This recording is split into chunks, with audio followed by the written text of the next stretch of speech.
असम में कई मदरसों को स्कूल में तब्दील कर दिया गया है। असम सरकार के जरिए 1281 सरकारी मदरसे अब स्कूल के नाम से जाने जाएंगे। उनको इस सरकारी स्कूल में बदल दिया गया है और इस तब्दीली को असम के लोग किस तरह से लेते हैं और मदरसे से स्कूल में बदले जाने के हवाले से उनका क्या ख्याल है, इस हवाले से सलाम टीवी ने तलबा और मकामी लोगों से खास बातचीत की।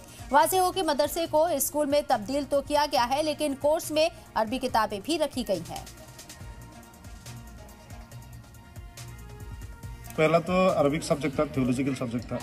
अभी कन्वर्ट करने के बाद थियोलॉजिकल सब्जेक्ट चला गया और टीचर भी अभी हमारा तो जो 4 टीचर था वो भी चला गया, तो ये चेंजेस हुआ। हमारा स्कूल आगे से भी ऐसा हुआ था, एनुअल स्पोर्ट्स मदरसा वीक हम आगे से मैंने पता था, लेकिन थोड़ा गान बजना जो है ना, ये तो आगे तो रिलीजियस इंस्टीट्यूट था, तो इसमें कुछ बाध्यता हुआ था, लेकिन जो हाई स्कूल हुआ कन्वर्ट होके तो अभी थोड़ा रिलैक्सेशन हुआ।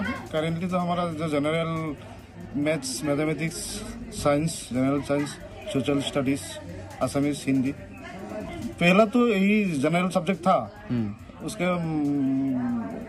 अरबिक भी उसका सब था, लेकिन अभी तो अरबिक नहीं है, अरबिक 1 to 10 और बाकी तो